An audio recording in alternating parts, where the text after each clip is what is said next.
This is a picture of what the country's newest outbreak looks like. Monkeypox is the tropical virus that the UK Health Security Agency says is now here. The agency have identified 11 more cases in England. That means since the 6th of May, the total number is now at 20.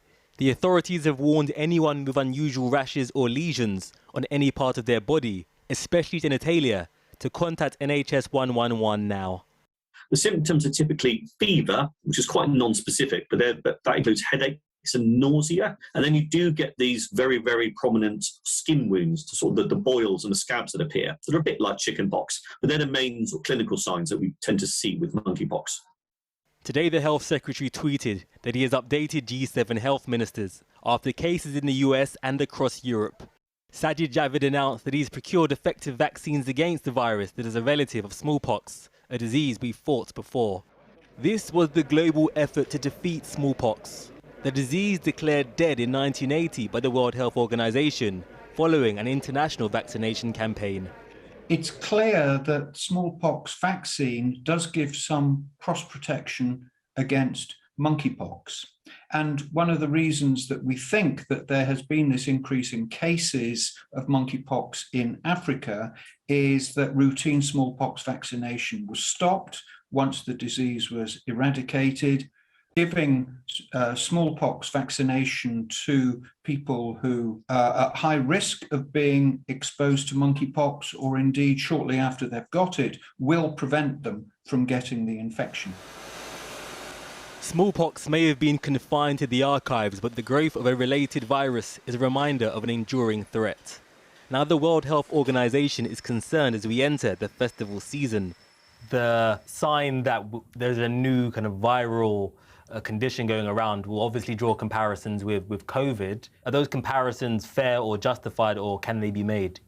I think it is reasonable that people are a bit unnerved having had 2 years of COVID and then sort of seemingly new virus has just popped up. But it is important to stress that monkeypox and the novel coronavirus are two very different viruses and they do behave in different ways. So whilst we will probably see more cases, it's unlikely at this point in time to point towards anything like, for example, a global pandemic. Yet these pictures of what may be to come are alarming enough. Monkeypox that has been prevalent in West Africa is travelling. The response now determines how far. Simeon Brown reporting there. Now, a short while ago, I spoke to Professor David Heyman, an infectious disease expert at the London School of Hygiene and Tropical Medicine. I began by asking him to explain monkeypox and its symptoms. Monkeypox is an infection caused by a virus. And that virus has a reservoir in nature in sub-Saharan Africa.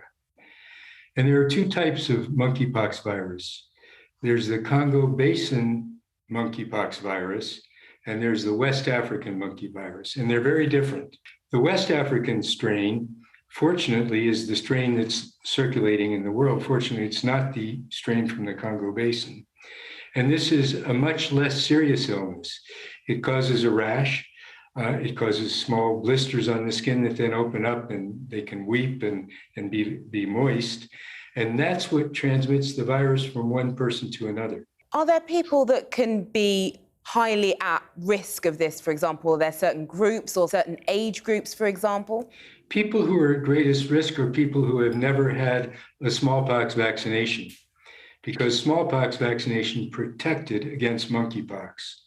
But people under 40 years of age have not had smallpox vaccination because it was stopped when smallpox was eradicated. Is it spreading differently to, say, populations on the African continent compared to here in the UK?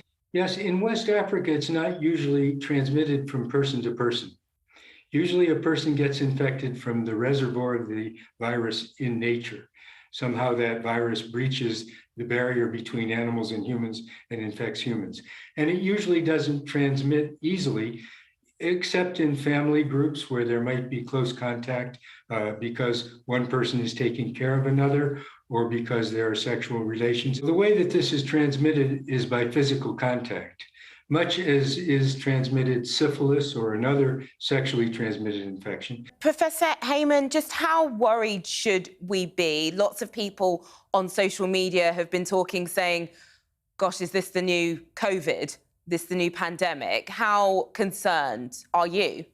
This doesn't spread easily by the respiratory route, so it will not be a pandemic like the COVID pandemic. Just why is it changing from how it was on the African continent to here in the UK? Why is there that shift and that change? Well, it's not changing in disease, it's changing in the way it's transmitted. And it's being transmitted in a population that is amplifying that transmission.